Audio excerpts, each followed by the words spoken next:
conteúdo de hoje nosso é sobre seleção. Então a gente já viu na primeira aula os conceitos de melhoramento genético, vimos na segunda aula genética quantitativa, vimos na terceira aula sobre a parte quantitativa com distribuição normal, como estimar as médias de cada um dos indivíduos, dos genótipos, a média da população.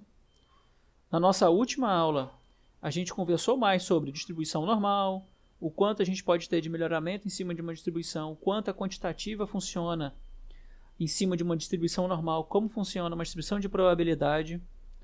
E na aula de hoje a gente vai ver sobre diferencial de seleção, que está inclusa nessa parte de seleção. Então esse material eu peguei do professor Paulo Carneiro. Na época que eu peguei esse material eu estava nessa universidade, não sei se ele continua ainda, e dando crédito que grande parte desse material aqui, eu fiz algumas adaptações, mas isso aqui é do material dele. Bom, ele utiliza daquele capítulo, daquele livro que eu passei para vocês, do professor Paulo Sávio. Então essa aula ela é baseada no terceiro capítulo do livro. É o livro lá de melhoramento genético, teoria do melhoramento animal. E nesse capítulo a gente vai ver uma introdução geral, o que é diferencial de seleção, o ganho genético esperado, intervalo de geração, resposta de seleção, resposta direta, correlacionada, a comparação entre as duas, a seleção pela produção parcial, tipos de seleção, seja ela individual, entre famílias, dentro de famílias, combinada, pelo pedigree, pela progênie e informações de irmãos. Bom, dentro da introdução, a gente tem o que é a seleção. Então, o conceito de seleção é extremamente simples. Seleção nada mais é do que a escolha de indivíduos que serão utilizados como reprodutores, ou seja, que serão pais na próxima geração. E o efeito primário da seleção é aumentar a frequência de alelos favoráveis. Então, essa seleção, essa escolha dos indivíduos que serão pais para a próxima geração, nada mais é do que aquilo que a gente já vem vendo. Vou pegar um reprodutor, que seja pai, mãe, aquilo que eu vou escolher baseado no meu mercado, baseado na característica que eu quero selecionar, baseado em quem vai comprar o meu produto. Naquele encontro nosso, o Rodrigo bem falou, olha, tem algumas coisas que a gente não seleciona porque a gente sabe que o impacto dessa seleção... Bom, como eu vinha falando, a escolha dos pais que serão selecionados, no conceito de seleção é extremamente simples. É simplesmente a escolha de indivíduos que serão parte para a minha próxima geração para reprodução. Baseado em quê? Sempre visando o mercado. Sempre. Qualquer dúvida que vocês queiram, para onde eu vou selecionar os animais, o que eu preciso escolher nos meus animais, quais são as características que eu vou escolher, primeira coisa, olha para o mercado. Não adianta você produzir um produto que o mercado não vai absorver. Esse tipo de coisa, não adianta pensar que eu vou produzir queijo. Para quem que eu vou produzir? Qual tipo de queijo? Quem vai comprar? Qual é a margem média, a quantidade média de valor que a pessoa tende a comprar o meu queijo, que chama de ticket médio? Então, esse tipo de coisa, vocês têm que fazer uma análise de mercado antes de se preocupar para poder enviar o produto e produzir o produto. E o resultado da seleção é a mudança na média da população. Então, se eu tenho uma produção de leite, estou selecionando meus animais para melhora na produção de leite, a esperança minha é que na próxima geração a minha média de produção de leite seja superior à minha média da minha geração anterior. Bom, o efeito favorável da seleção ele depende de quê? Variabilidade genética, não adianta a gente ter clone de tudo, que não tem o que você selecionar. Você não tem uma variabilidade. Você não tem como escolher lá naquela distribuição normal os melhores, a diferença entre os melhores e a média da minha população. Sempre eu quero buscar alguém que está melhorando. Se eu estou buscando sempre o que melhora, eu preciso de uma variabilidade genética. Ele depende da minha intensidade de seleção. Então, se eu tenho 100 animais, eu vou selecionar, a minha intensidade, a pressão de seleção vai ser em quanto? 5% da minha população? 2%? 3%? Então, quanto eu estou forçando a selecionar os animais, a progredir? Então, essa força que a gente faz, essa intensidade de seleção, é o que a gente precisa também levar em consideração na seleção. O método que eu estou usando, Será que o meu método é simplesmente selecionar uma característica e marcar ela e sempre buscar só ela na melhora? É fazer um conjunto de características, criar um índice para ele, e aí a partir desse índice eu chamo o que a gente chama de índice de seleção. Então, baseado na minha população, cada animal tem a sua média, eu substituo numa função, num modelo, que é o que o Rodrigo mesmo falou, que eles têm lá um modelo, que é o que difere uma empresa da outra, é esse modelo. Então, quando eu colocar nesse modelo a combinação das minhas características, a combinação de pesos nas características, essa combinação de pesos é o que a gente chama de índice de seleção. Isso está dentro do método de seleção. E outro método que a gente tem lá dentro é o método do BLAP, que é utilizar de um indivíduo baseado nas características observadas no seu pai, na sua mãe, tio, tia, prima. A gente pode pegar até indivíduos que a gente não tem observação ainda sobre eles e estimar um valor genético para eles, ou predizer um valor genético para eles. Por isso a gente usa o BLAP. E também depende do tamanho efetivo da minha população. Ou seja, se eu tiver um tamanho de 10 animais, 20 animais, 100 animais, 1000 animais, esse tamanho efetivo da minha população vai também ter uma relação com a minha seleção. Bom, outra coisa da seleção que a gente espera é o aumento na frequência de genes desejáveis. A gente pode ocorrer também um rearranjo dos genes em combinações genotípicas desejáveis. Sempre desejáveis, mas não é desejáveis para o produtor, não. O produtor tem que sempre estar buscando com o olho aonde? Lá no mercado. Então é desejável para o mercado, é desejável para quem vai comprar, desejável para quem vai receber aquele produto.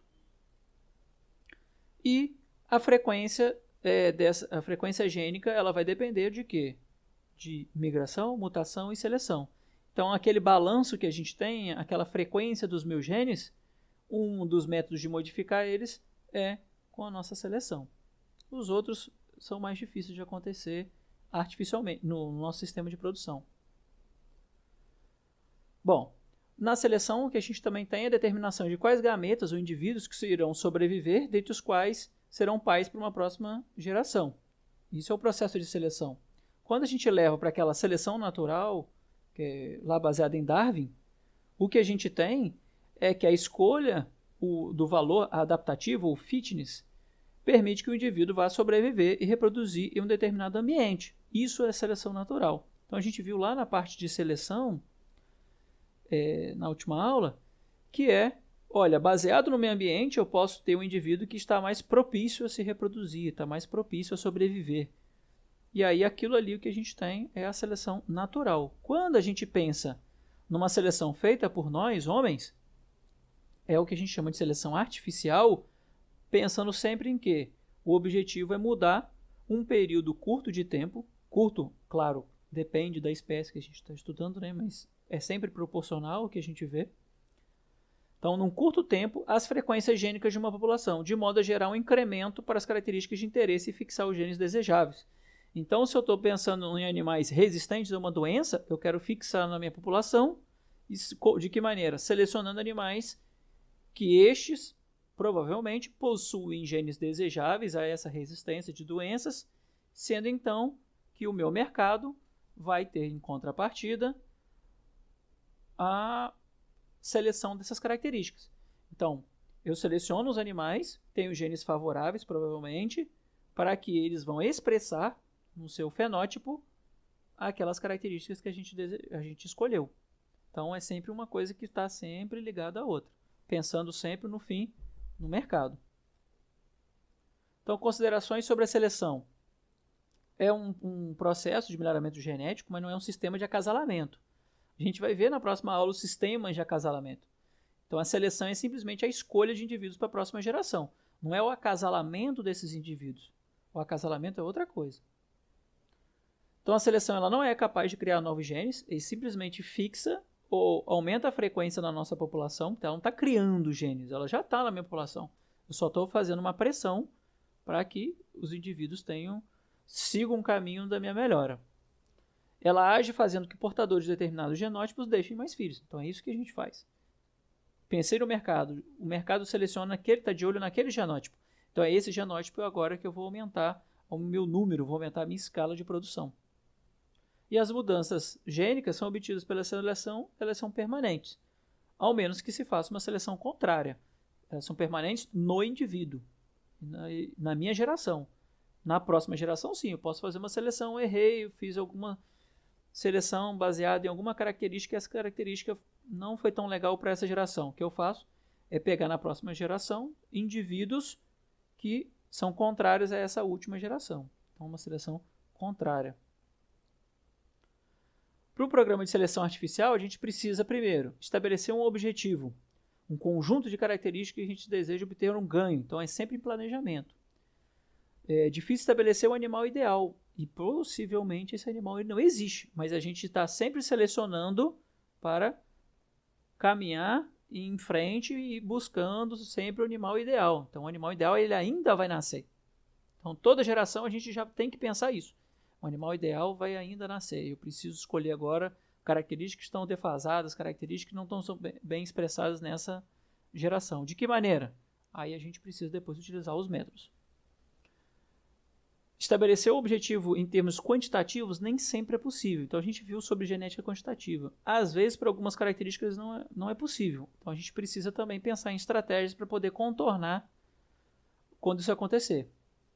Segundo passo, determinar as características que serão mensuradas, registradas para cada indivíduo que serão utilizadas como critério de seleção. Essas características selecionadas para se obter o ganho das características desejadas. Então, eu posso selecionar algumas para ter ganho em outras, ou selecionar algumas para ter ganho em várias. Então, a gente tem que começar também a observar as correlações de características, foi o que a gente também conversou na outra aula. Para quê? Para que eu possa selecionar uma e, como ela está correlacionada a outra, eu vou em outra indiretamente. A gente também tem que observar essa estreita relação entre o objetivo de seleção e as minhas características que serão selecionadas, os meus critérios de seleção. Essas características elas têm que ser fáceis de mensuração, elas têm que ser rápidas e econômicas. Não adianta eu pensar numa coisa, eu vou pensar no peso dos animais aos 3 anos. É fácil de medir? Eu boto o animal na balança e é rápido de medir. Eu pego lá e boto o animal na balança. Agora, isso é econômico? Eu preciso esperar 3 anos para poder mensurar essa característica. Então, a gente tem que pensar também na parte econômica, a viabilidade de se esperar ter um conjunto de animais atingir em 3 anos para poder aí sim fazer isso. Então, isso é um pouco antieconômico, fazer esse tipo de coisa. Então, essas estratégias de, poxa, eu posso selecionar animais, de repente, ao peso sobre ano, peso ao desmame, claro, focando ao peso aos 3 anos. Então, são características que a gente tem que planejar, pensar de que maneira que a gente vai chegar lá na frente, de que eu possa agora no início já fazer esse tipo de registro. Então, a gente tem que já pensar nas fichas, principalmente nas fichas dos animais, para que o produtor, vocês mesmos, lá no sistema de produção, já possa se planejar para coletar agora e ter um reflexo lá na outra geração. E outra coisa, óbvio que a gente já falou, é que essa característica tem que ter uma variação genética. Então, o que seria, que a gente vai falar agora muito, é o diferencial de seleção. Bom, a gente viu na seleção que é a escolha de alguns indivíduos que serão pais para a próxima geração. Esses indivíduos serão avaliados e as medidas deles serão utilizadas como critérios para poder se aproximar dos meus objetivos daqueles que são selecionados. Então, tem uma figurinha aqui, vocês já viram sobre distribuição normal? Quem já fez estatística já está mais íntimo com essa curva, né? Esse formato de sino. Só que agora imagine que a gente tem 2 sinos próximos, ou seja, eu tenho 2 populações. Eu tenho a minha população original, então eu tenho aquela curva normal da minha população original, e eu tenho a curva normal daqueles que serão selecionados. Por quê? Porque como são 2 populações, cada população vai ter a sua curva, com a sua média, com o seu desvio padrão, com a sua amplitude da média. A mesma coisa a gente vai ter na segunda população, cada um com a sua média, sua variância, seu desvio padrão, cada um tem as suas características. Mas, como são populações relacionadas, uma é a população original e a outra é a população selecionada, eu espero que essa população selecionada seja superior à minha população original. Então, o que eu faço? Eu calculo as 2 médias. Calculo a média da minha original calculo a média da minha selecionada. Essa diferença de média é o que a gente chama de diferencial de seleção. Então é extremamente fácil de calcular. Eu pego duas populações, calculo a média de uma, calculo a média da outra, faço a diferença entre elas, simbolizada por esse delta. Então o delta nada mais é do que a diferença entre a selecionada pela original. Isso é diferencial de seleção. Não tem problema nenhum, é extremamente prática, é a média aritmética mesmo que a gente já conhece. Bom, outra coisa que a gente tem que levar em consideração é que a gente tem a distribuição normal e tem a distribuição normal padrão. Uma das coisas que a gente faz na distribuição normal padrão é escolher o ponto de truncamento, ou seja, a que ponto a minha população será selecionada. Bom, mas isso ficou um pouco confuso. De que maneira prática? O que seria esse ponto de truncamento?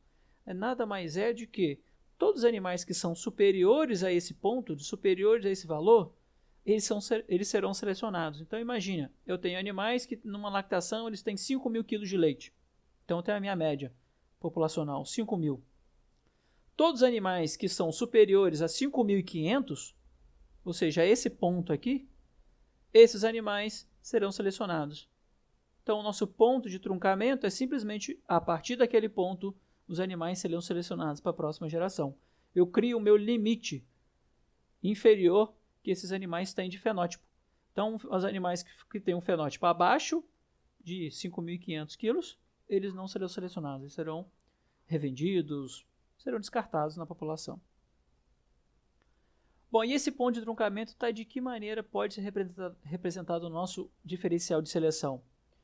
Bom, eu tenho o meu diferencial de seleção, que nada mais é do que a diferença das duas populações. Mas eu posso pegar esse diferencial de seleção, que é o padronizado, ou seja, o quanto eu vou ter de diferença entre essas minhas populações, que vai relacionar a minha intensidade de seleção.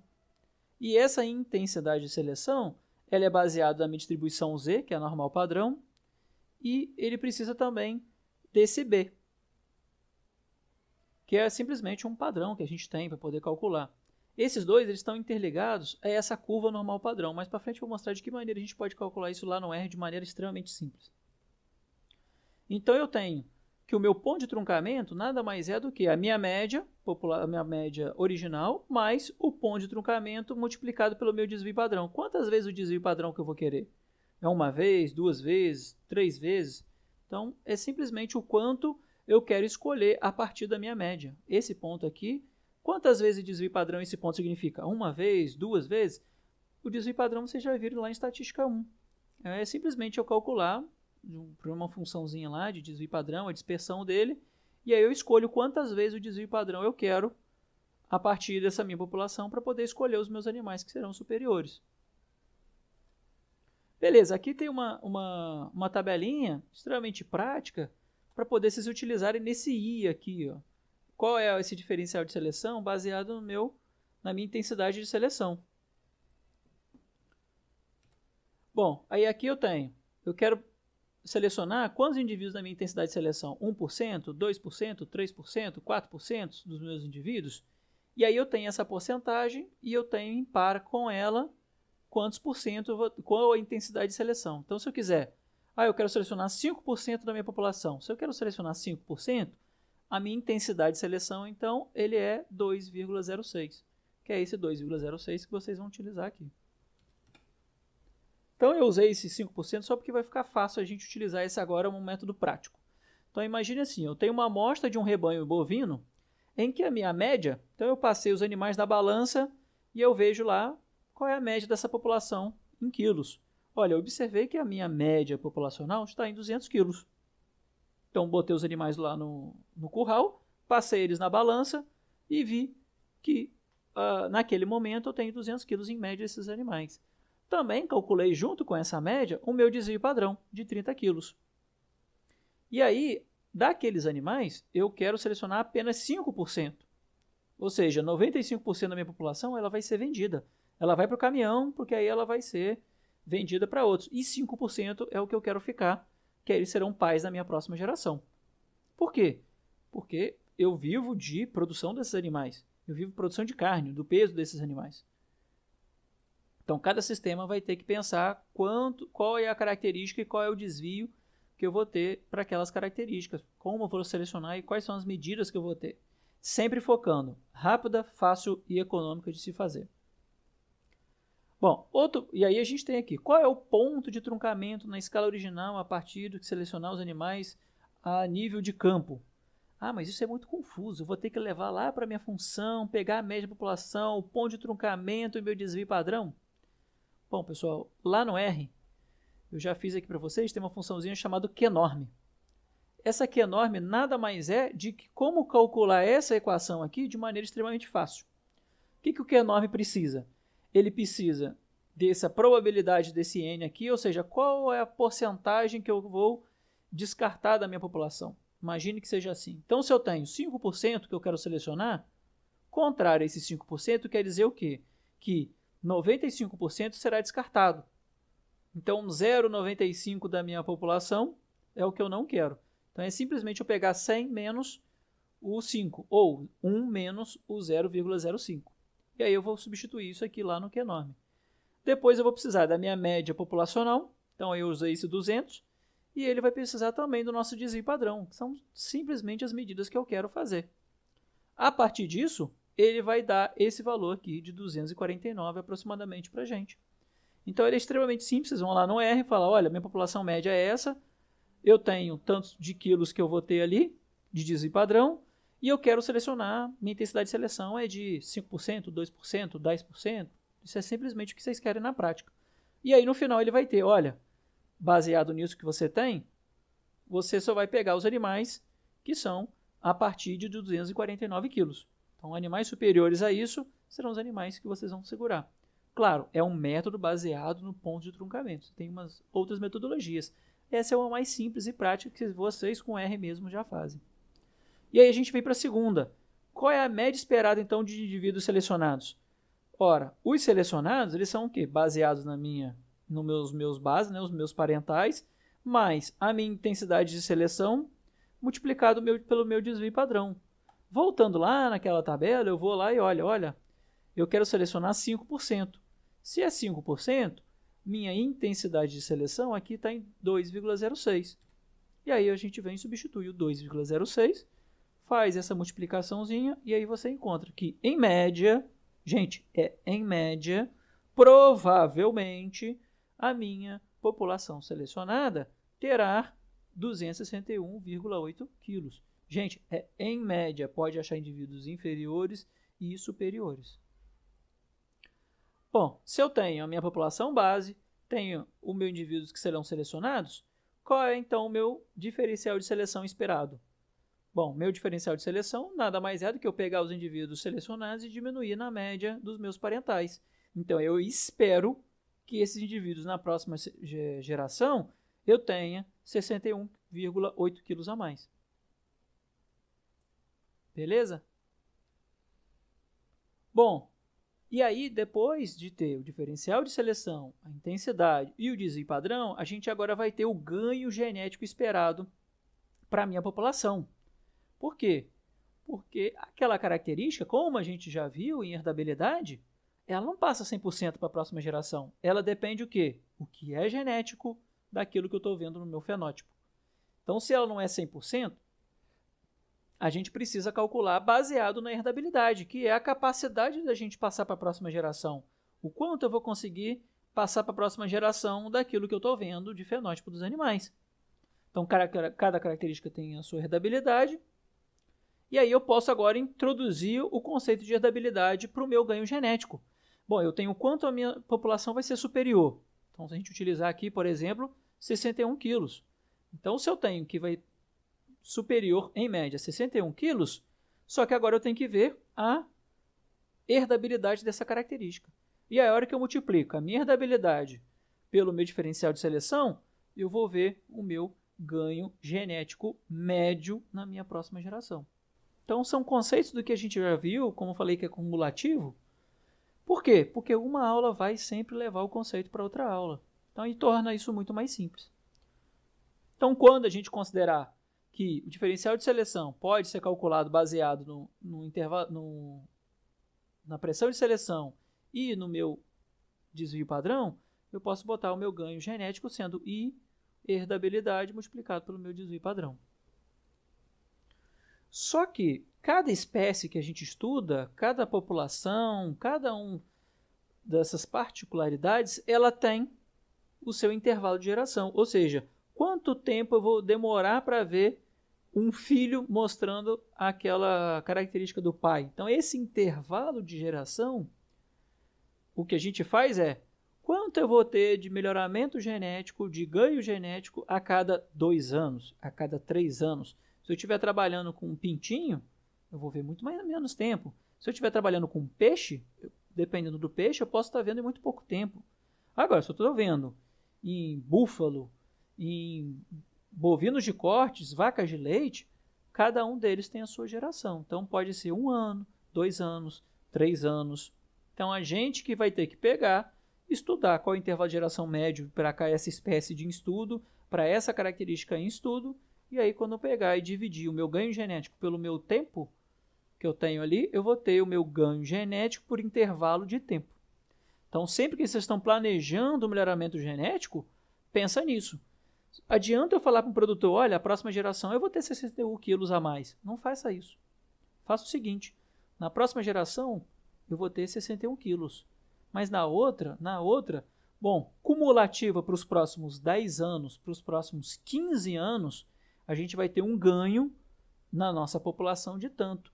E isso convertido no preço do quilo que você vende a carne, o preço da arroba que você vende o touro, o preço da arroba que você vende a carcaça dos animais, o preço do quilo do leite, o preço do quilo do queijo, o preço do quilo do ovo. Então é esse tipo de coisa que vocês têm que conversar com o produtor. Não é chegar para ele e falar assim, olha, baseado na nossa pressão de seleção, no nosso desvio padrão, na próxima geração a gente vai ter tanto em ganho genético. Não é isso que vocês têm que fazer. Isso vocês têm que ter para vocês. É uma base do melhoramento. Para o produtor, para o sistema de produção, isso tem que ser convertido para o mercado. Sempre visa o mercado. Então, na minha próxima geração, quanto eu vou ter para a compra do mercado? Quanto eu vou ter a mais de lucro no meu sistema? Então, isso que vocês têm que pensar quando vocês forem planejar, principalmente o ganho genético. Bom, e aí a gente tem a nossa resposta à seleção. Essa resposta ela pode ser direta ou uma resposta correlacionada. O que seria uma resposta direta e correlacionada? A gente já viu isso na outra aula. A direta é simplesmente pegar aquela característica e aí na próxima geração, na sua progênie, eu vou ver diretamente aquela característica. E a correlacionada? A correlacionada, como a gente também viu na outra aula, nada mais é do que uma característica estando correlacionada para a outra. Então eu posso observar uma e já buscar no que vai ter de fenótipo lá na outra. Então essa resposta correlacionada, o meu ganho genético baseado em 2 características, na correlação dessas características, nada mais é do que a gente pegar a correlação entre elas, multiplicar pela heredabilidade de cada uma e ainda multiplicar pelo desvio padrão fenotípico da característica que você selecionou. Então, se eu estou buscando o Y, eu observei Y para poder chegar na minha X, ou cheguei na minha X para buscar na minha Y, é simplesmente o desvio padrão daquela que você está vendo. Então, você está vendo uma para poder chegar na outra. Então, você tem que saber a heredabilidade das duas, a intensidade de seleção que você vai ter na população. Como a população, as duas estão incluídas na população, você tem uma intensidade só. E a correlação, que é a correlação entre as duas, que é o que a gente viu na outra aula. Então, aqui é só uma dedução para mostrar que, no final, o nosso ganho genético ele vai ser baseado nas 2 heredabilidades, na razão das 2 heredabilidades, multiplicado pela correlação entre elas. Que é para poder a gente comparar essa resposta correlacionada com uma resposta direta. Bom, a resposta correlacionada ela vai ser mais vantajosa na direta? Depende. Ela depende de quê? Quando a característica de interesse Y, que é o que eu estou tentando chegar, ela apresenta uma baixa heredabilidade em razão dos erros de medição. Então, dependendo da característica que a gente está observando, às vezes ela não é rápida, não é econômica e nem é fácil de mensuração. E ainda pode ter baixa heredabilidade. Se isso acontecer, eu posso buscar uma outra característica que ela seja fácil, econômica e rápida, que ainda tenha uma heredabilidade de média a alta, dependendo da característica, e que ainda seja correlacionada com a outra. Bom, então, voltando aqui, quando uma característica ela pode ser exercida com maior intensidade de seleção em uma em relação à outra. Quando a gente tem essa maior facilidade, mais econômica e mais rápida, é quando essa indireta, essa correlacionada é superior em relação à outra. Então, quando a gente está olhando em uma, já com foco na outra. Quando a gente tem esse tipo de coisa, a resposta correlacionada é muito melhor para a gente. Outra coisa, quando as duas características são altamente correlacionadas geneticamente, a herdabilidade de uma é maior do que a outra. Bom, se a herdabilidade do que eu estou vendo é de característica genética, está ali na genética do animal, é muito mais fácil para a gente, lá no ganho genético, observar um ganho genético superior àquela sempre que tem uma herdabilidade maior. Por quê? Porque o ganho genético é diretamente proporcional à nossa herdabilidade. Então é aquilo que a gente já falou. Se ela é mais fácil, mais econômica, mais rápida e ainda com maior herdabilidade, por que não selecionar uma de olho na outra? E ainda, se ela for mais precoce em relação à outra. Quando isso acontece, imagina, eu posso pegar circunferência escrotal de um animal já com foco no peso sobre ano, com foco no peso da carcaça, então com foco já no meu produto final. Quando tu tem essa resposta correlacionada, para a gente é muito melhor fazer por ela. Então são estratégias que vocês têm que começar a ver. É óbvio que a gente tem uma série de características que seguem esse tipo de coisa. Mas aí vai depender. Às vezes um está trabalhando com suinicultura, o outro trabalhando com piscicultura. Não adianta a gente ficar dando um monte de exemplo se a base que é o mais importante. Pensa que uma característica está correlacionada com a outra. Com maior herdabilidade, mais fácil de mensurar, mais econômica e mais precoce, foca em uma já pensando na outra. Também podemos selecionar pela produção parcial, que é quando a gente pega algumas informações a priori em algum período de produção desse animal. Às vezes você está pensando no sistema de produção, por exemplo, de leite. Eu posso pegar a primeira produção desses animais já pensando na correlação que essa característica vai ter lá na terceira lactação ou na quarta lactação. Então, o que a gente pode fazer é essa seleção por produção parcial para que a gente diminua esse intervalo de geração. Porque se esse intervalo de geração estiver diretamente correlacionado nessa minha capacidade de observar, de ter um monte de animal, o que a gente tem que fazer é, olha, vamos pegar a priori uma dessa aqui parcial para que a gente já pegue precocemente esses animais, e aí que eu tenho uma maior pressão, que eu diminui meu intervalo de geração, porque sempre o foco é no ganho genético. Então, tudo que vocês forem fazer no melhoramento animal é com foco no ganho genético. Por quê? Porque aí o ganho genético, por consequência, vai ter o meu mercado.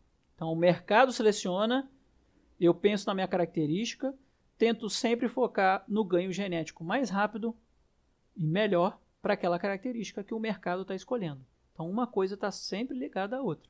Pensa no mercado, pensa no ganho genético, qual é o melhor meio que eu vou utilizar para que eu tenha um ganho genético para poder entregar mais rápido para o meu mercado de melhor maneira aquele produto que ele quer. Então, sempre é o mercado com o olho final. Então, uma coisa que a gente pode pegar, produção parcial de leite em teste de progênio de gado de leite. Produção parcial de ovos em aves de postura. Menores períodos de teste para suínos. Então, a gente pode pegar a meta desejada no ganho de produção total, mas a gente pode pegar uma resposta parcial dessas características. Então, para análise de resposta esperada, a gente pode pegar 3 momentos desse animal. Então, é a primeira produção parcial, uma segunda produção, e aí no final eu posso ver nessa complementar para ver o quanto eu estou melhorando na minha população. Então, eu posso pegar as parciais, ou uma parcial, focar na minha produção total e ainda selecionar animais que irão complementar, sempre melhorar o que eu preciso naquela minha produção total. Então, pensam sempre, o melhor animal ainda não nasceu. Ele ainda está para nascer. Se ele ainda está para nascer, foca em uma característica para poder chegar a outra, sempre buscando no que eu vou melhorar na próxima geração. Então, conversa com o produtor, quando vocês forem planejar, já pensa que o planejamento não é feito para a próxima geração, para 2, para 3. Imagina isso no longo prazo. Sempre vocês têm que focar no longo prazo. Essa produção parcial ela pode ser baseada no resultado do aumento da produção parcial e no total durante poucas gerações. Depois da seleção, ela se reduz o efeito sobre a produção total, por causa, claro, do declínio da produção complementar, porque você está sempre tentando buscar essa produção complementar. Às vezes ela pode aumentar, dependendo do nosso ganho genético, do nosso diferencial de seleção, ou não. Às vezes, com o tempo, você vai deixando o animal mais especializado e aquela distância ela só vai reduzindo a nossa população. Sempre busca manter essa distância ou aumentar. Reduzir o nosso diferencial de seleção, a gente só está perdendo naquele tempo. Então, é perder o tempo para poder fazer a nossa melhora. E o que pode acontecer é que a correlação genética ela é negativa entre a produção parcial e a complementar. Então, quando eu estiver olhando já a complementar, a parcial ela já está um pouco obsoleta em relação ao que a gente já está complementando. Então, isso acaba fazendo que a gente diminua, está sempre buscando uma distância nessa produção total, para poder buscar aquela complementar. Então, a gente tem alguns tipos de seleção. Tipo de seleção, ele pode ser na escolha de animais, né? E buscando. A gente já viu que a seleção é a escolha de animais para a próxima geração, mas aí o tipo de seleção é o quê? Eu posso pegar a informação do próprio animal, posso pegar a informação do seu parente, posso pegar dos indivíduos baseado na sua família, baseado nos seus primos, baseado nos seus irmãos. Então a gente vai ver alguns tipos de seleção. Então ela pode ser individual, entre as famílias e dentro das famílias. A gente vai olhar quando cada caso que a gente vai utilizar. Então imagine assim, a gente tem as nossas linhagens. Então o que são as nossas linhagens? São as nossas linhas. Ela é baseada, realmente ela é assim. Então eu estou baseando nas minhas linhas. Eu quero fazer entre todas as minhas linhas uma seleção individual. Ou seja, todos os indivíduos que estão acima dessa linha aqui, ó, média, eles serão selecionados. Então, como a seleção individual, não importa a linha que ele está. Todos aqueles que serão superiores serão selecionados. Isso na seleção individual. Então, eu olhei aqui o indivíduo, aqueles que são superiores à nossa média, o ponto de truncamento, aquilo que a gente já viu, são os animais que serão selecionados baseados na sua individualidade. Uma das coisas que a gente pode fazer, dependendo da espécie, é que acaba que a gente tem que escolher as famílias. Então, imaginem peixe, eu estou escolhendo uma família de peixes. Então, o que eu vou selecionar? A família. Então, aquela linhagem, às vezes, aquela linhagem não é escolhida. Então, eu posso escolher uma família ou outra família. Então, eu vou selecionar apenas as famílias que são superiores, as linhas superiores. As que são piores entre uma média e outra, então a média dessa família com a média dessa família. Se essa aqui for superior, vai ficar ela e não a outra. Então, a família inteira é selecionada. E outra seleção que a gente pode fazer, olha, eu quero que todas as famílias participem da minha seleção. Todas as famílias vão ter que passar indivíduos para a próxima geração. Só que eu quero pegar apenas os indivíduos que são superiores. Então, as linhagens dentro delas, ou seja, dentro dessas linhas minhas, as linhagens. Imagina, eu tenho uma linhagem que é especializada em tamanho de ovo. Eu tenho outra linhagem que é especializada em quantidade de ovo. Eu tenho uma linhagem que é especializada em crescimento total. Então, quando eu pego a seleção dentro de cada uma das famílias, dentro de cada uma dessas linhagens, eu quero pegar só os indivíduos que são superiores daquelas linhagens. Então, a linhagem vai se tornar especializada. Eu vou selecionar só os melhores dentro de cada uma delas. Então, o que vocês observam é, primeiro, os indivíduos. Eu seleciono no total aqueles que irão passar para a próxima geração, ou seja, essa bolinha preta. Então, não me importa. Só os superiores vão passar, independente da família que ele está. Quando eu faço a seleção entre famílias, a família superior vai ser selecionada e a inferior não vai ser selecionada. Então, a família inteira vai ser eliminada.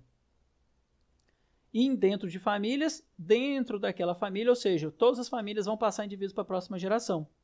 Se todas as famílias vão passar indivíduos para a próxima geração, dentro delas eu vou querer aqueles que são superiores ao meu ponto de truncamento. Então, aqueles que passam o meu ponto de truncamento serão selecionados. E aí leva uma continha bem simples para poder a gente fazer os nossos desvios de média fenotípica da nossa população. Então eu posso ter meus indivíduos que são baseados no seu medida própria, na família deles e a média fenotípica da população. Então, quando a gente utiliza todas essas informações, a gente faz aquela nossa seleção. Agora a gente vai olhar uma particularidade para cada uma delas. Então, baseado na seleção individual, ou seja, apenas valores fenotípicos dos indivíduos são selecionados. Todos os indivíduos têm os mesmos pesos. Então, eu pego, no final, ó, eu pego aquela equação base. Se eu não quero as famílias, ou seja, não me importa a média da família, me importa uma média da população menos a minha média individual. Então, eu pego naquele diferencial de seleção, esse PI menos o P aqui com essa barra em cima, ou seja, a minha média populacional. Isso aqui é só para calcular o nosso diferencial de seleção para uma característica. Se ela for baseada no indivíduo, é simplesmente eu pegar aquele indivíduo menos a sua população base. Então, quando eu pego essa diferença, eu calculo o meu desvio médio fenotípico, o meu diferencial de seleção daquele indivíduo para a sua população. Se já é baseado nas famílias, o que eu simplesmente faço? Eu pego a média da família, diminuo pela média da minha população. Então, o diferencial de seleção é simplesmente a média da minha família selecionada menos a média da minha população. Então, é bem simples, é baseado naquele conceito que a gente tem de diferencial de seleção, que é a família menos a minha população. Agora, quando a gente pega dentro de famílias, ou seja, o importante é só os indivíduos superiores dentro daquela família que serão selecionados. Agora eu não pego entre a minha população, é dentro da minha família. Todas as famílias serão selecionadas indivíduos. Se todas as famílias são selecionadas indivíduos, o que me importa é o quanto o indivíduo dentro da família é superior à sua família. Então é simplesmente eu pegar a média do indivíduo menos a média dentro da sua família. E aí a média de um pelo outro é o que a gente tem, o diferencial de seleção do indivíduo utilizando o tipo de seleção dentro de famílias. O que a gente também pode fazer é uma seleção combinada. Eu posso combinar a seleção individual com a seleção das famílias. E aí o que a gente faz é simplesmente dar um peso para poder ver, olha, a seleção individual ela vai ter o peso X e a seleção na família vai ter o peso Y. Como que eu vou fazer esse peso? Baseado no mercado. Quanto o mercado está dando maior valor de uma característica em relação à outra. Ou quanto eu estou vendo uma ser mais importante escolher o indivíduo do que a sua família. Ou o indivíduo em relação à sua população. Então isso aqui é simplesmente empírico. Você vai pegar lá e escolher esses pesos. Você pode fazer uma escolha matemática ou uma escolha mais lógica. Olha, eu vou dar um peso maior para a produção de leite do que o peso da gordura sobre o leite. Gordura do leite. Por quê? Porque a produção de leite ela é muito importante para mim, mas a gordura do leite eu tenho uma remuneração extra se eu pensar nos animais que têm uma gordura do leite. Então eu posso fazer uma seleção de família, uma seleção individual, numa seleção também dentro da família. Então, dentro de uma família, eu posso pegar uns animais que são superiores. E aí, esse tipo de peso é o que vocês vão dar para poder fazer essa combinação de escolha. Se eu vou dar mais peso para seleção individual ou para uma seleção de família. Então, é simplesmente uma combinação de pesos. Então, a seleção individual ela é uma seleção em que os indivíduos são selecionados de acordo com seus valores próprios. Então, é simples para operar, em que eu pego simplesmente um indivíduo, faço a mensuração dele e vejo a média dele diferente da sua população. Ela é mais eficiente quando a gente tem características de média, alta herdabilidade. E o ganho genético quando a gente leva em consideração a seleção individual. É aquela mesma base, gente.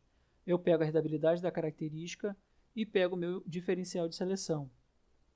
E o valor genético de um animal, simples, ele pode pegar a média fenotípica daquela característica, que a gente observou, dos indivíduos, então é a média populacional, mais a regressão de um valor genético, uma coisa matemática, uma curva que a gente pode fazer, que é igual à herdabilidade. Então a gente pode basicamente utilizar a herdabilidade da característica. Então não pensa muito na regressão, fica mais no foco da nossa herdabilidade, porque ela é mais tabelada, ela é mais prática. Multiplicado por quem? O valor fenotípico do indivíduo menos o da sua família. Então, o valor genético do indivíduo é simplesmente a diferença que ele vai ter em relação à média populacional.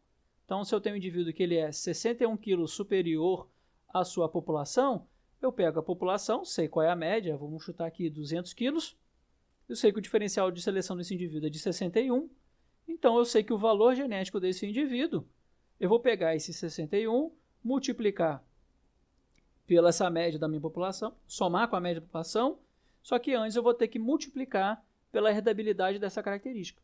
Então, se a herdabilidade é 0,3, eu vou pegar o 30 ou 61 desse animal, multiplicar pela herdabilidade vezes o 0,3 e somar com a média populacional. Aí eu vou saber o valor genético daquele indivíduo. Então aqui vem um exemplo bem simples. Bom, eu sei que a média de produção de um grupo de vacas é de 3.000 quilos por vaca por ano. E o valor predito de uma vaca que produz... Qual é o valor genético, né, de uma vaca que produz 4.000 quilos, sem herdabilidade de 0,3? Eu simplesmente pego a média populacional, então os 3.000, mais a herdabilidade, que é 0,3, que multiplica a diferença entre o indivíduo para a sua população média. Então, 4.000 menos os 3.000, 1.000 multiplicado pelo 0,3 vai dar aproximadamente 300. Aproximadamente não, dá o valor de 300. Somada a média da minha população, o que eu vou ter é que esse indivíduo vai ter, por ano, um valor genético de 3.300 quilogramas. Isso para a produção de leite. Então, depende qual o intervalo de geração. Às vezes você está fazendo um intervalo de 3 anos, um intervalo de 2 anos. Às vezes em pintinho, intervalo de, sei lá, 4 meses. Se você quiser fazer em peixes, tem peixes que são 6 meses, 8 meses de intervalo de geração. Você pode fazer a mesma coisa e ver o valor genético para o intervalo de geração que você quer. Então é bem simples e prático. São valores que a gente tem que ter um controle zootécnico da minha população. Então o primeiro passo que a gente tem que ter do melhoramento genético é ter um controle genético. É ter a nossa ficha dos animais, é ter um controle zootécnico.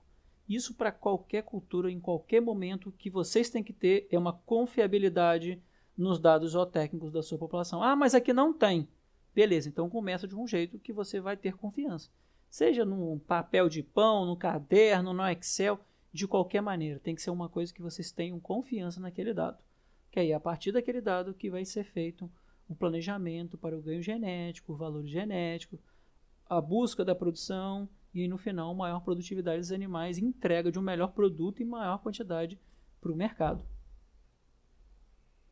E a seleção entre famílias. Então, a gente pega as famílias inteiras, que serão selecionadas ou descartadas, de acordo com o valor fenotípico médio da minha família. Então, se eu quero especializar a família, então, selecionar aquela família, eu tenho várias famílias que estão tamanho de ovo.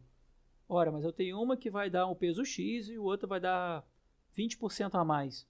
Bom, se todas elas estão produzindo tamanho de ovo e eu estou selecionando para tamanho de ovo, eu vou ficar com aquela família mais especializada no tamanho de ovo. Então, são famílias inteiras que são selecionadas e outras são eliminadas. Então, vocês têm que pensar e ver também que cada característica tem o seu foco. Será que eu vou selecionar várias, dentre as minhas famílias para produção de ovos, dentre as minhas famílias para ganho de peso? Qual dela vai ficar? Se é mais fácil, mais rápido, mais econômico fazer pela família inteira, faça dessa maneira. Então, condições para fazer seleção entre famílias. Características de baixa herdabilidade, pequenas variações de ambiente, comum às mesmas famílias. Claro, todo mundo tem que estar nas mesmas condições. Não adianta você selecionar em uma com uma condição e outra com outra, porque você está botando 2 pesos, 2 medidas. Quando eu tenho um grande número de animais, de indivíduos na família, ou um grande tamanho, família de grande tamanho. Então, se eu quiser fazer, um dos motivos também é o tamanho da família. Aqui eu ganho genético, a mesma coisa daquele ganho genético, é uma fórmula um pouquinho mais complexa, mas, gente, basicamente ela é pegar minha herdabilidade, multiplicar pelo meu diferencial de seleção. E aqui tem os conceitos dos outros números que tem aqui, mas não é nada demais. É baseado no número de indivíduos de família, baseado no desvio padrão da característica, da herdabilidade, da intensidade de seleção. É tudo que a gente viu, só que agora aumentando um pouquinho a complexidade, porque a seleção é entre a família, porque aí agora depende do tamanho da família também. E o coeficiente de parentesco entre os indivíduos da mesma família. Às vezes eu tenho tio, tia, primo. Então a gente também pode padronizar. Aonde que a gente vê esse conceito sendo mais utilizado? Quando a gente faz seleção de famílias em plantas, que as famílias são muito grandes. Eu faço seleção, sei lá, cada pé de planta é um indivíduo. E aí se eu tiver aquilo multiplicado por hectare, por 10 hectares, por 100 hectares, aí a gente pode fazer baseado entre famílias, seleção entre famílias. E a seleção dentro de famílias?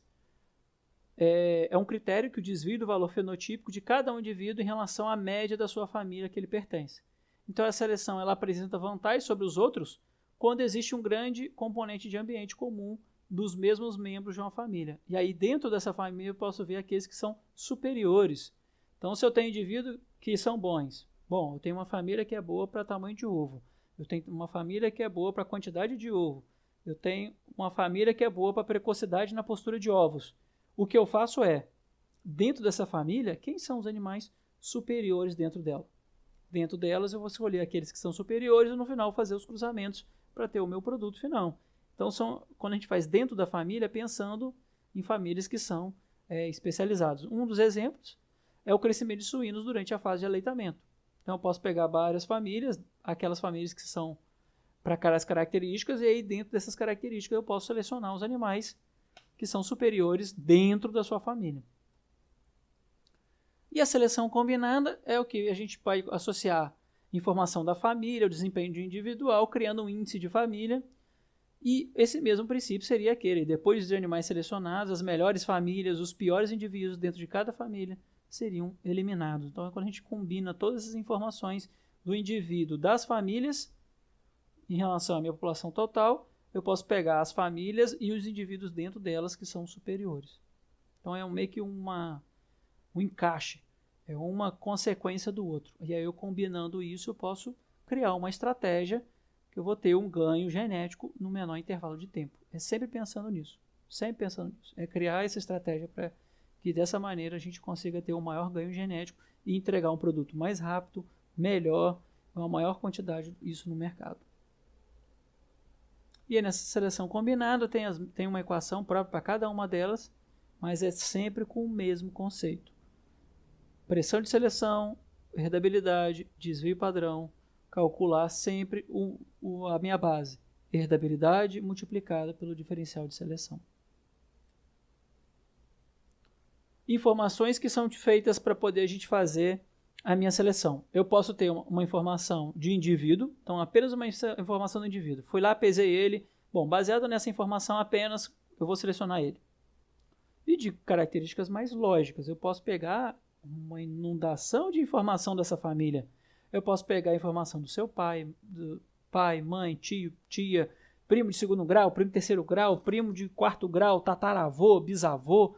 Vocês viram lá na conversa nossa com o Rodrigo, ele falou, olha, para melhor coisa que a gente pode ter é a informação dos bisavós, tataravós, que aí baseado neles eu vou ter a minha melhora na minha população. Outra coisa que a gente pode pegar é informações apenas dos irmãos ou selecionar apenas seus filhos. Então, para cada uma delas a gente vai ter uma estratégia, uma base para cada uma delas.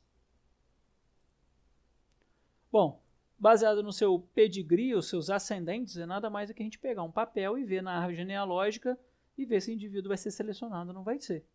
Então, é baseado nos seus pais, tios, avós, tataravós. Então, baseado nos seus ascendentes, a gente vai pensar nesse indivíduo.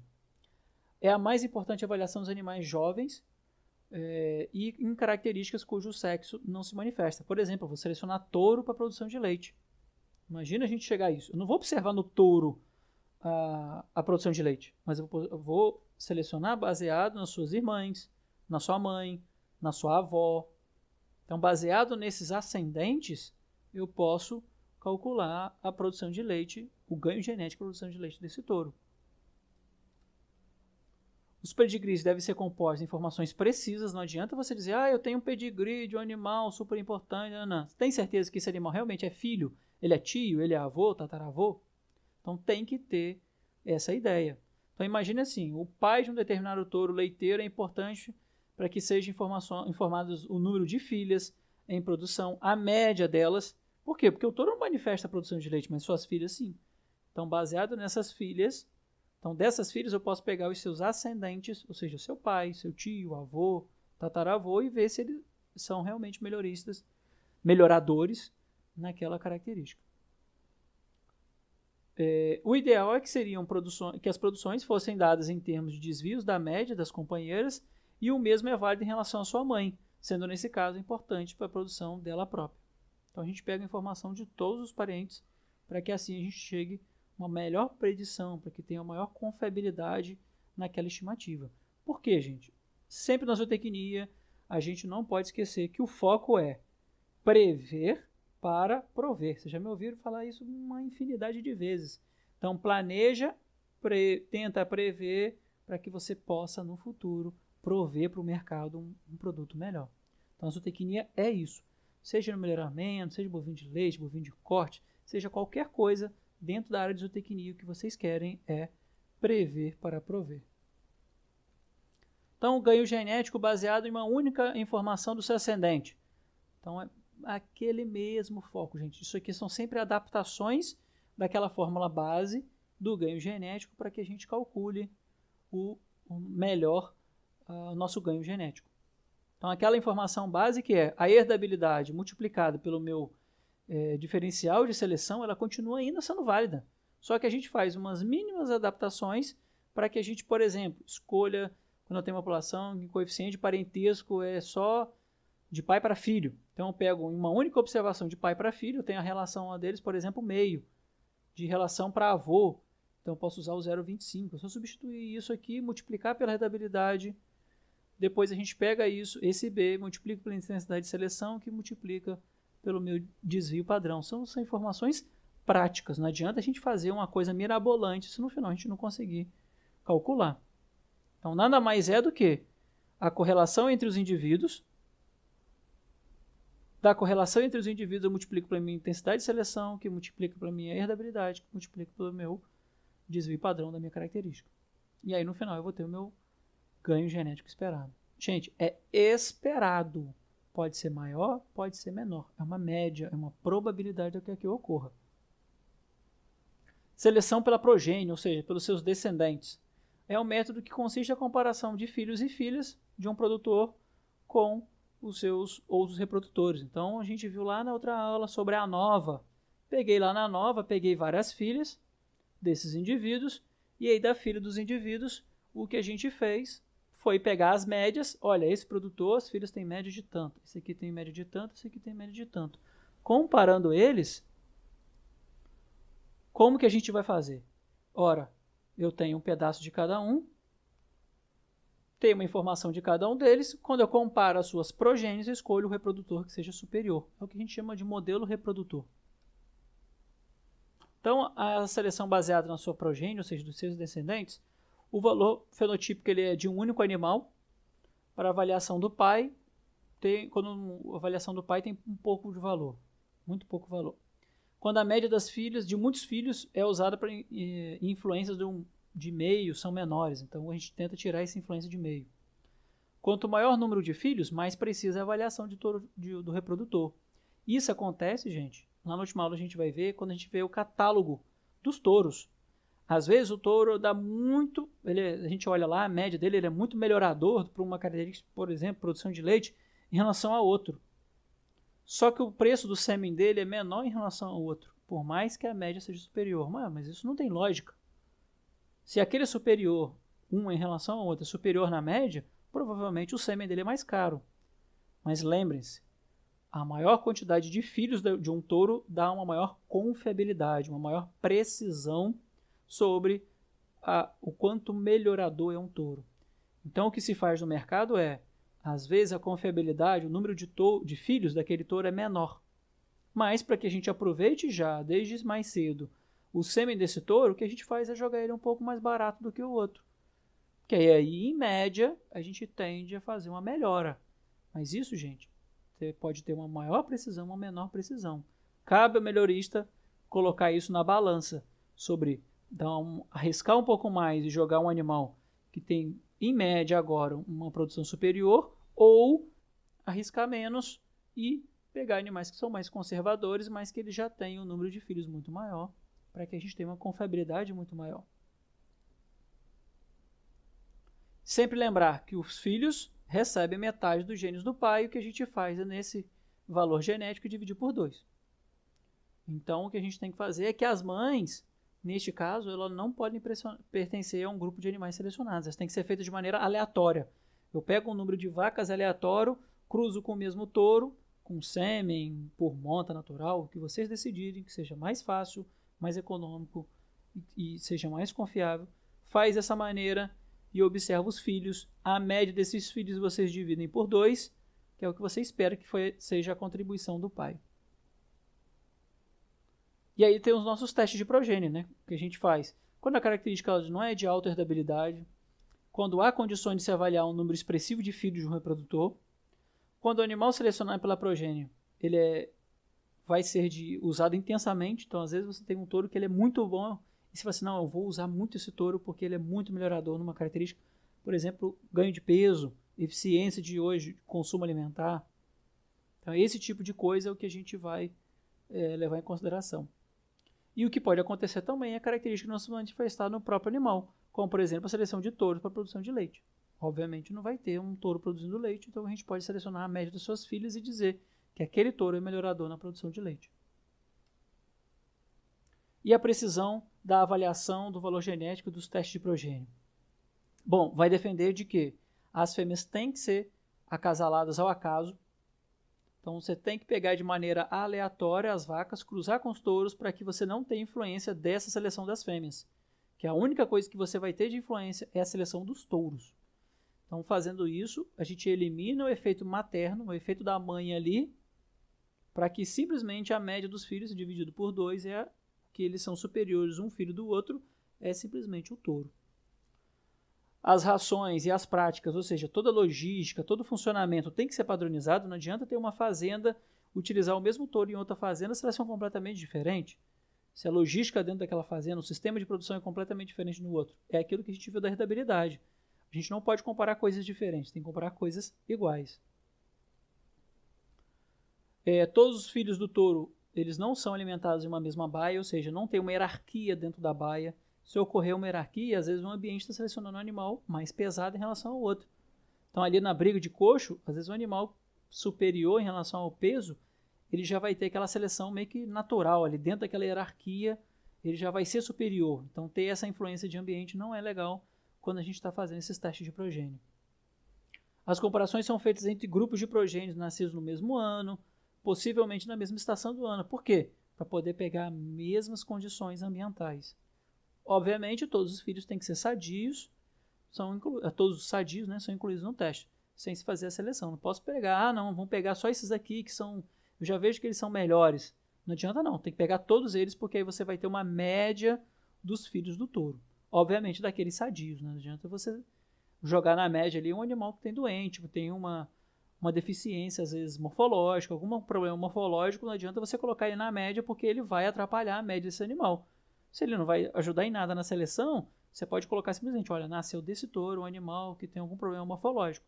E aí sim, se nasceu um número maior de animais com problemas morfológicos, aí aquele animal tem que ser descartado, porque isso pode ser uma característica que seja passada de pai para filho.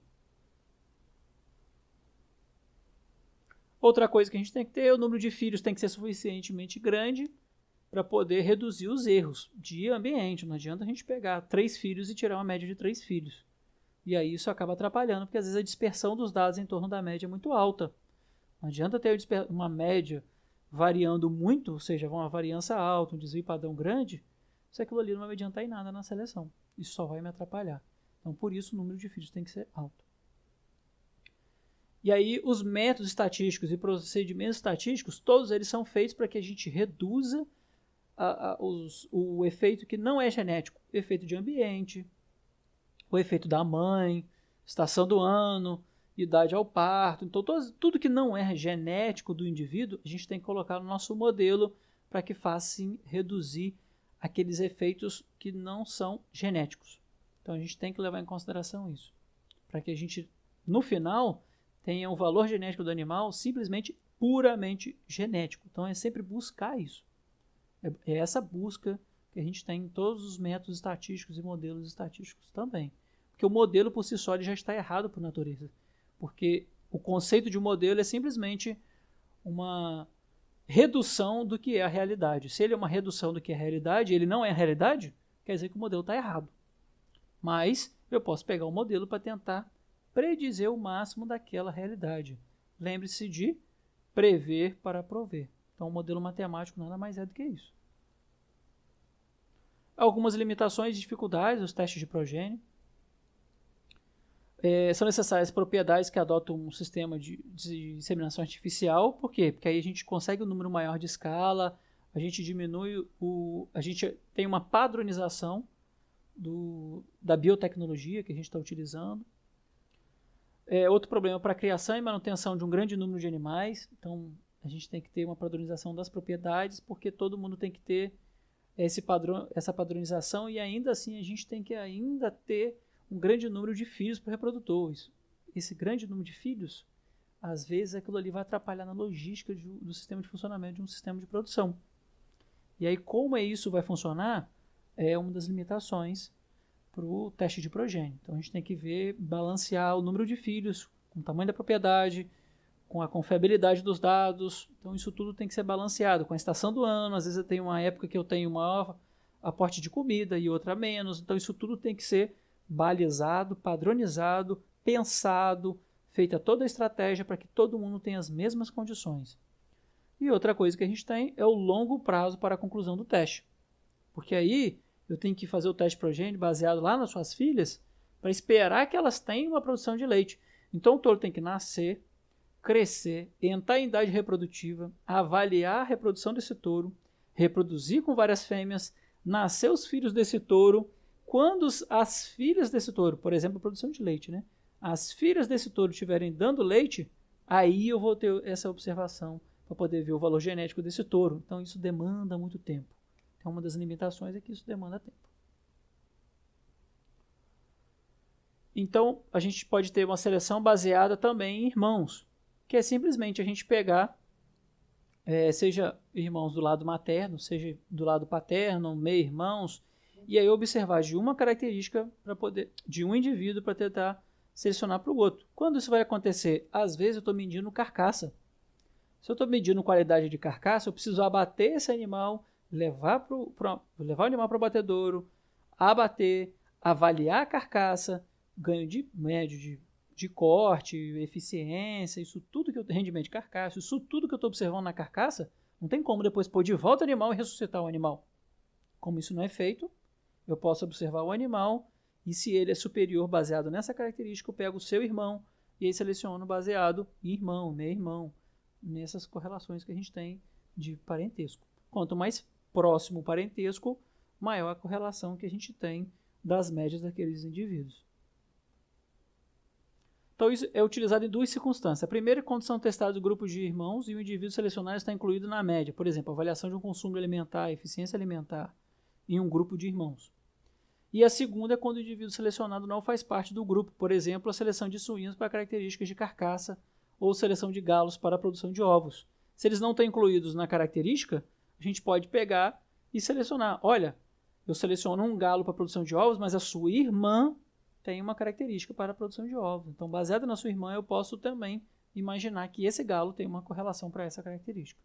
Por quê? Porque eles têm uma correlação genética desses indivíduos. Bom, é isso que a gente tinha para a aula de hoje. Vocês viram os exercícios lá. Aquelas práticas bem simples é o que vocês vão me mandar do R. Então é só pegar aquelas funções, usa aquele Q enorme lá para poder calcular o ponto de truncamento